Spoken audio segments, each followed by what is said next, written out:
ਬਾਪੂ ਡਾਲਡਾ ਕੋ ਇੱਥੇ 600 ਦਾ ਲੀਟਰ ਮਿਲਦਾ। ਅੱਛਾ। ਮੈਂ ਹੈਗਾ ਇੱਥੇ 120 ਦਾ ਲੀਟਰ। ਇਹ ਹੁਣ ਤੁਸੀਂ ਉੱਥੋਂ ਦੱਬ ਵਾਲੇ ਤੋਂ ਲਿਆ? ਬਿਲਕੁਲ। ਵਾਹ ਵਾਹ, ਇਹ ਦਿਖਾਓ ਤੇ ਕਿਹੜੀ ਕੰਪਨੀ ਚੱਲਦੀ? ਆਹ ਤਾਂ ਚਾਹ ਜੀ ਐਡ ਦਾ ਕੀ ਜੀ? ਇੱਥੇ ਅੱਗੇ ਆਉਣ ਨਹੀਂ ਦਿੰਦੇ। ਬਨਾਸਪਤੀ, ਇਹ ਤਾਂ ਸਾਡੇ ਬਨਾਸਪਤੀ, ਤੁਹਾਡੇ ਬਨਾਸਪਤੀ। ਹਾਂਜੀ, ਦੱਸਦੇ ਜਾਈਏ ਥੋੜਾ ਜਿਹਾ ਕਿ ਚਾਚਾ ਜੀ ਗੁਰਬਚਨ ਸਿੰਘ ਦੀ ਹੈ, ਇਹ ਦੱਬ ਵਾਲੀ ਤੋਂ ਆਏ ਇੰਡੀਆ ਤੋਂ, ਤੇ ਇਹ ਫੈਮਿਲੀ ਇੱਥੋਂ ਨਨਕਾਣਾ ਸਾਹਿਬ ਦੀ, ਇਹਨਾਂ ਨਾਲ ਉੱਥੇ ਇਹਨਾਂ ਦਾ ਰਾਬਤਾ ਰਿਹਾ, ਤੇ ਇਹ ਇੰਜ ਹੀ ਹੈ ਜਿਵੇਂ ਇਹਨਾਂ ਦੀ ਆਪਣੀ ਔਲਾਦ ਹੁੰਦੀ ਹੈ, ਤੇ ਉਹਨਾਂ ਵਾਸਤੇ ਸਾਰੀਆਂ ਚੀਜ਼ਾਂ ਕੁਝ ਲੈ ਕੇ ਚੱਲੇ। ਇਹ ਉਹ ਅਹਿਸਾਸ ਦੀ, ਇਹ ਸਾਂਝ ਦੀ ਕਹਾਣੀ ਹੈ। ਜੇ ਤੁਸੀਂ ਇਹ ਦੇਖੋਗੇ ਕਿ ਫੈਮਿਲੀ ਕੀ ਕਹਿੰਦੀ ਹੈ ਤੇ ਕਿਵੇਂ ਇਹਨਾਂ ਦਾ ਮੇਲ ਹੁੰਦਾ ਹੈ, ਇਹ ਸਾਰਾ ਕੁਝ ਅੱਜ ਤੁਹਾਨੂੰ ਦਿਖਾਵਾਂਗੇ। ਇਹ ਫੈਮਿਲੀ ਨਨਕਾਣਾ ਸਾਹਿਬ ਦੀ ਹੈ, ਜਿਹੜੇ ਸਾਡੇ ਸਾਹਮਣੇ ਖੜੇ ਹਨ। ਬਾਕੀ ਲੋਕ ਹਨ ਦੱਬ ਵਾਲੀ ਇੰਡੀਆ ਤੋਂ ਆਏ ਹੋਏ, ਤੇ ਇੰਡੀਆ ਹੋਵੇ ਪਾਕਿਸਤਾਨ ਹੋਵੇ, ਲੇਕਿਨ ਪੰਜਾਬੀਆਂ ਦੀ ਸਾਂਝ ਉਹ ਕਦੇ ਨਹੀਂ ਮੁੱਕਦੀ। ਇਹਨਾਂ ਦਾ ਚਾਚਾ ਜੀ ਗੁਰਬਚਨ ਸਿੰਘ ਹੋਰਾਂ ਦੇ ਨਾਲ ਰਾਬਤਾ ਹੋਇਆ ਇਸ ਫੈਮਿਲੀ ਦਾ, ਔਰ ਇੱਕ ਅਹਿਸਾਸ ਦਾ ਰਾਬਤਾ ਹੋਇਆ। ਇਹਨਾਂ ਦੇ ਇੱਕ ਦੂਜੇ ਦੇ ਨਾਲ ਗੱਲਬਾਤ ਹੋਈ, ਔਰ ਇਹ ਜਿਵੇਂ ਔਲਾਦ ਹੁੰਦੀ ਹੈ ਆਪਣੀ, ਉਹ ਸਮਝ ਕੇ ਤੇ ਇਹਨਾਂ ਵਾਸਤੇ ਕੁਝ ਚੀਜ਼ਾਂ ਉੱਥੋਂ ਲੈ ਕੇ ਚੱਲੇ ਆ। ਯਕੀਨਨ ਇਹਨਾਂ ਨੂੰ ਲੋੜ ਵੀ ਹੋਏਗੀ, ਲੇਕਿਨ ਲੋੜ ਤੋਂ ਵੱਧ ਕੇ ਉਹ ਇਨਸਾਨੀ ਜਜ਼ਬਾ ਹੈ ਜੋ ਇਹਨਾਂ ਦੇ ਅੰਦਰ ਹੈ ਸੀ, ਤੇ ਉਹ ਲੈ ਕੇ ਆਏ। ਇਹ ਤੁਸੀਂ ਦੇਖੋ ਕਿ ਇਸ ਹੱਦ ਤੱਕ ਖਿਆਲ ਹੈ ਕਿ ਉੱਥੋਂ ਆਪਣੀ ਧੀ ਵਾਸਤੇ, ਆਪਣੀ ਨੂੰਹ ਵਾਸਤੇ ਪੱਤੀ ਵੀ ਲੈ ਕੇ ਆਏ, ਤੇ ਨਾਲ ਨਾਲ ਇਹ ਜਿਹੜਾ ਘੀ ਦਾ ਪੈਕਟ ਹੈ ਇਹ ਵੀ ਲੈ ਕੇ ਆਏ। ਤੇ ਇਸ ਤੋਂ ਵੱਧ ਹਾਂ, ਇਹ ਤੁਹਾਨੂੰ ਖੋਲ ਕੇ ਵੀ ਦਿਖਾ ਦਿੰਦੇ ਜੀ ਕੈਮਰੇ ਦੇ ਸਾਹਮਣੇ ਵੀ, ਤੇ ਨਾਲੇ ਤੁਹਾਨੂੰ ਇਹ ਵੀ ਪਤਾ ਚੱਲੇਗਾ ਕਿ ਉੱਥੇ ਕਿਹੜੇ ਕਿਹੜੇ ਬ੍ਰਾਂਡ ਚੱਲਦੇ ਨੇ ਘੀ ਦੇ। ਇਹ ਕੋਈ ਡਾਲਡਾ ਬਨਾਸਪਤੀ ਹੈ ਜੀ, ਪਾਕਿਸਤਾਨ ਦੇ ਅੰਦਰ ਬਨਾਸਪਤੀ, ਉੱਥੇ ਬਨਾਸਪਤੀ। ਇਹ ਹੈ ਪੱਤੀ ਜੀ, ਇਹ ਹੈ ਕਿਉਂਕਿ ਵਾਗ ਬੱਕਰੀ ਨਵਚੇਤਨ ਇਹਦਾ ਬ੍ਰਾਂਡ ਹੋਏਗਾ, ਤੇ ਇਹ ਸਾਰਾ ਕੁਝ ਉੱਥੋਂ ਇਹ ਚਾਚਾ ਜੀ ਲੈ ਕੇ ਚੱਲੇ ਹਨ। ਤੇ ਇਹ ਦੱਸੋ ਚਾਚਾ ਜੀ, ਕੁਝ ਦੱਸੋ ਸਾਨੂੰ ਕਿ ਇਹ ਕਿਵੇਂ ਖਿਆਲ ਆਇਆ ਕਿ ਮੈਂ ਹੁਣ ਇਸ ਹੱਦ ਤੱਕ ਇਹਦਾ ਖਿਆਲ ਕਰਨਾ ਹੈ ਤੇ ਇਹ ਚੀਜ਼ਾਂ ਵੀ ਲੈ ਕੇ ਜਾਣੀਆਂ। ਰਾਬਤਾ ਇਹ ਪਿਛਲੇ ਸਾਲ ਜੂਨ ਦੇ ਮਹੀਨੇ 'ਚ ਜਦੋਂ ਗੁਰੂ ਅਰਜਨ ਦੇਵ ਜੀ ਪਾਤਸ਼ਾਹ ਦੀ ਸ਼ਹੀਦੀ ਦਿਹਾੜੇ ਦੇ ਜਥਾ ਆਇਆ, ਉਹਨਾਂ ਵਿੱਚ ਨਾ ਮੈਂ ਖੁਦ ਤਾਂ ਨਹੀਂ ਆ, ਮੇਰੇ ਸਾਥੀ ਆਏ, ਤੇ ਉਹ ਸਾਥੀਆਂ ਦੇ ਭਾਈ ਸਾਹਿਬ ਵੀ ਸੀ ਜੀ, ਤੇ ਜਿਨ੍ਹਾਂ ਨੂੰ ਜਥੇਦਾਰ ਬਣਾਇਆ ਸੀਗਾ ਉਹ ਵੀ ਸੀ, ਉਹ ਹੁਣ ਵੀ ਆਏ ਆ। ਬੱਸਾਂ ਜਾਂਦੀਆਂ ਰਹੀਆਂ ਜੀ ਜੀ, ਤੇ ਸੁਲਤਾਨ ਬੇਟੇ ਕੋਲ ਨਾ ਰਿਕਸ਼ਾ ਸੀ, ਆਟੋ ਰਿਕਸ਼ਾ। ਠੀਕ ਹੈ। ਆਟੋ ਰਿਕਸ਼ਾ ਤੇ ਉਹਨਾਂ ਨੂੰ ਸੱਚੇ ਸੌਦੇ ਦਰਸ਼ਨ ਮੇਲੇ ਕਰਾਏ ਵੀ ਮੈਂ ਤੁਹਾਨੂੰ ਲੈ ਕੇ ਜਾਵਾਂਗਾ ਭਾਵੇਂ ਕਿਵੇਂ ਹੋ ਜਾਊ। ਇਹਨੇ ਉਹ ਸਮੇਂ ਦੀ ਜੋ ਮੁਸੀਬਤ ਕੋ ਚਾਹ ਕੋ ਜੋ ਮਰਜ਼ੀ ਕੋ, ਤੇ ਇਹ ਦਰਸ਼ਨ ਕਰਵਾ ਕੇ ਲਿਆ। ਪਹਿਲਾ ਰਾਬਤਾ ਉਹਨਾਂ ਨਾਲ ਹੋਇਆ। ਹਾਂ, ਉਹਨਾਂ ਨਾਲ ਰਾਬਤਾ ਹੋਇਆ ਨਾ, ਤੇ ਮੇਰੇ ਨਾਲ ਜਦੋਂ ਗੱਲ ਕਰਾਈ, ਠੀਕ ਹੈ। ਬਸ ਫਿਰ ਜਿਹੜੇ ਦਿਲ ਦੇ ਹਾਵ ਭਾਵ ਸੀ ਨਾ, ਉਹ ਸਾਂਝੇ ਹੋਏ।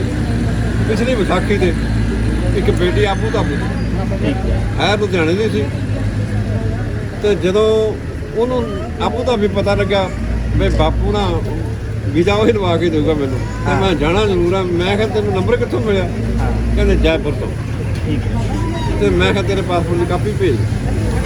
ਉਹਨੇ ਕਾਪੀ ਭੇਜੀ, ਮੈਂ ਇਹਨਾਂ ਨਾਲ ਰਾਬਤਾ ਕੀਤਾ। ਮੈਂ ਕਿਹਾ ਸਪਾਂਸਰ ਭੇਜੋ, ਬੇਟੀ ਨੇ ਨਨਕਾਣਾ ਸਾਹਿਬ ਦਰਸ਼ਨ ਕਰਨੇ। ਇਹ ਵਿਧ ਬਣਾਈ ਬਾਬੇ ਨਾਨਕ ਨੇ।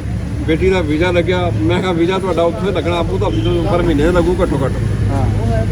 ਤੇ ਕਹਿੰਦੇ ਬਾਪੂ ਮੈਂ ਲੁਧਿਆਣੇ ਆਉਣਾ। ਲੁਧਿਆਣੇ ਉਹਦੇ ਘਰ-ਬਾਰ ਮਾਂ ਪਿਓ ਲੁਧਿਆਣੇ ਸੀ ਜੀ, ਪਿਤਾ ਉਹਦੀ ਡੈਥ ਹੋਈ ਹੈ, ਭਰਾ ਮਾਂ ਹੈ ਸਾਰੇ, ਤੇ ਲੁਧਿਆਣੇ ਗਿਆ। ਫਿਰ ਜਿਹੜਾ ਇਹਨਾਂ ਦੇ ਪਿਆਰ ਬਾਰੇ ਦੱਸਿਆ ਵੀ ਮੈਨੂੰ ਸੁਲਤਾਨ ਭਾਜੀ ਮਿਲ ਗਏ ਸੀਗੇ, ਜਿੰਨਾ ਕੁ ਹੋ ਸਕਿਆ ਮੈਂ ਉਹਨਾਂ ਦੀ ਮਦਦ ਕਰਕੇ ਆਈ ਹਾਂ। ਤੇ ਮੈਨੂੰ ਉਹਨਾਂ ਨੇ ਆਹ ਥੋੜ੍ਹਾ ਜਿਹਾ ਨਾ ਮੇਰੇ ਅੱਗੇ ਪ੍ਰੋਬਲਮਾਂ ਦੱਸੀਆਂ, ਤੇ ਬਾਪੂ ਕਿਵੇਂ ਕਰੀਏ? ਮੈਂ ਕਿਹਾ ਨਾ ਹੁਣ ਫਿਰ ਜਾਣਾ ਹੈਗਾ ਤੇ ਇਹ ਪ੍ਰੋਬਲਮ ਆਪਾਂ ਹੱਲ ਕਰ। ਕਹਿੰਦੇ ਬਾਪੂ ਮੈਂ ਆਪਣੇ ਵੱਲੋਂ ਸੇਵਾ ਕਰਨੀ ਹੈ। ਹਾਂ, ਤੇ ਫਿਰ ਸਾਰੀਆਂ ਸੰਗਤਾਂ ਨੂੰ ਜਦੋਂ ਸੁਝਾਅ ਰੱਖਿਆ, ਤੇ ਸਾਰੀਆਂ ਸੰਗਤਾਂ ਨੇ ਇਸ ਵਿੱਚ ਸਹਿਯੋਗ ਦਿੱਤਾ। ਵਾਹ ਵਾਹ ਵਾਹ ਵਾਹ। ਇਹ ਸਹਿਯੋਗ ਦਿੱਤਾ ਵੀ ਇਹਦਾ ਘਰ ਪਰਿਵਾਰ ਹੈ, ਬੱਚੇ ਪਾਲੇ, ਤੇ ਹੱਸਦਾ ਖੇਡਦਾ ਨਾ ਵਾਕਿਆ ਨੇ ਉਹਨੂੰ ਯਾਦ ਕਰਦਾ ਹੋਇਆ, ਕਿਉਂਕਿ ਕਿਰਪਾ ਤਾਂ ਉਹਨੇ ਕਰਨੀ, ਉਹੀ ਬਸ ਭਾਵਨਾ ਪੈਦਾ ਹੁੰਦੀ ਹੈ। ਤੇ ਸਾਰਿਆਂ ਨੇ ਫੈਸਲਾ ਕੀਤਾ ਵੀ ਤੈਨੂੰ ਆਟੋ ਰਿਕਸ਼ਾ ਪਸੰਦ ਤੂੰ ਕਰਨੀ ਹੈ, ਅਸੀਂ 50,000 ਲੱਗੇ 60,000 ਲੱਗੇ ਉਹ ਅਸੀਂ ਦੇਵਾਂਗੇ, ਪੇ ਕਰਾਂਗੇ, ਤੇ ਤੂੰ ਰਿਕਸ਼ਾ ਲਿਆ। ਵਾਹ ਵਾਹ। ਤੇ ਆਪਦੇ ਬੱਚਿਆਂ ਦੀ ਪਾਲਣਾ ਕਰ। ਅੱਜ ਬਸ ਨੇ ਬਾਬੇ ਨਾਨਕ ਦੀ ਕਿਰਪਾ ਬਖਸ਼ ਸਦਕਾ ਇਹਨਾਂ ਨੇ ਜਿਹੜਾ ਰਿਕਸ਼ਾ ਪਸੰਦ ਕੀਤਾ, ਤੁਹਾਡੇ ਸਾਰੀ ਸੰਗਤ ਦੇ ਵਿੱਚ ਨਾ ਭੇਟਾਂ ਉਹਨੂੰ ਦੇ ਦੇਣੀਆਂ ਰਿਕਸ਼ੇ ਵਾਲੇ ਜੀ ਤੋਂ ਇਹਨੇ ਖਰੀਦਣਾ। ਉਹ ਮੈਂ ਜੇਬ 'ਚ ਪਾ ਕੇ ਲਿਆ, ਤਾਂ ਕਰਕੇ 10 ਮਿੰਟ ਲੇਟ ਹੋ ਗਿਆ। ਹਾਂ ਹਾਂ ਹਾਂ। ਤੇ ਇਹ ਹੁਣ ਇਹਨਾਂ ਨੂੰ ਪਤਾ ਹੋਣਾ ਵੀ ਉਹਨੇ ਇੰਡੀਅਨ ਕਰੰਸੀ ਲੈਣੀ ਹੈ ਜਾਂ ਪਾਕਿਸਤਾਨੀ ਕਰੰਸੀ ਲੈਣੀ ਹੈ। ਸਰਦਾਰ ਸਾਹਿਬ ਤੁਹਾਡੇ ਨਾਲ ਪਹਿਲੇ ਰਾਬਤਾ ਹੋਇਆ? ਜਦੋਂ ਪਿਛਲੇ ਸਾਲ ਆਏ ਤੋਂ ਇੱਕ ਮਿੰਟ ਹੋਰ ਦਿੰਨੇ ਪੈਸੇ ਉਦੋਂ ਆਏ ਸੀ। ਅੱਛਾ ਇਹ ਦੇਖੀ ਜਰਾ ਜੀ ਬੋਲਿਓ ਸਰ ਅੱਜ ਜਿਹੜਾ ਬਾਬਾ ਜੀ ਦੇ ਨਾਲ ਰਹਿਨਮਾਈ 'ਚ ਇਹ ਇਹਨਾਂ ਨੂੰ ਕੋਈ ਕੰਮ ਸੀਗਾ, ਅਸੀਂ ਆਏ ਸੀਗੇ ਤੇ ਇਹਨਾਂ ਨਾਲ ਗੱਲਬਾਤ ਇਹਨਾਂ ਦੀ ਵੀ ਇਹਨਾਂ ਬਾਰੇ ਦੱਸਿਆ ਇਹਨਾਂ ਨੇ। ਇਹ ਸੀਗਾ ਵੀ ਬਹੁਤ ਵਧੀਆ, ਅਸੀਂ ਤੁਹਾਡੇ ਨਾਲ ਸਹਿਮਤ ਹਾਂ ਵੀ ਇਹ ਬਹੁਤ ਅੱਛਾ ਕੰਮ ਹੈ, ਕਿਸੇ ਨੂੰ ਰੁਜ਼ਗਾਰ ਮਿਲੇ, ਉਹਦੇ ਬੱਚਿਆਂ ਨੂੰ ਪਾਲਿਆ ਜਾ ਸਕੇ, ਉਹ ਠੀਕ ਹੈ।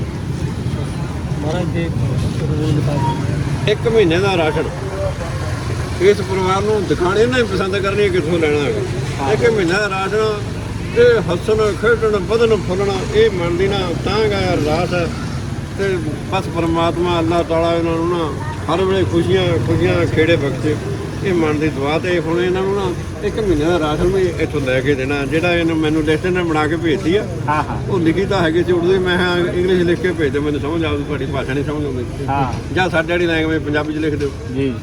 ਉਹ ਹੁਣ ਇੱਥੇ ਜਿਹੜੀ ਦੁਕਾਨ ਕੋਲ ਨੇੜੇ ਤੇ ਹੋਈ ਤੇ ਮੈਂ ਇਹਨਾਂ ਨੂੰ 2 ਮਹੀਨੇ ਦਾ ਰਾਸ਼ਨ ਵੀ ਲੈ ਕੇ ਦੇਣਾ। ਲਵੀਏ ਫਿਰ ਹੁਣ ਰਾਸ਼ਨ ਲਵੀਏ। ਹਾਂਜੀ।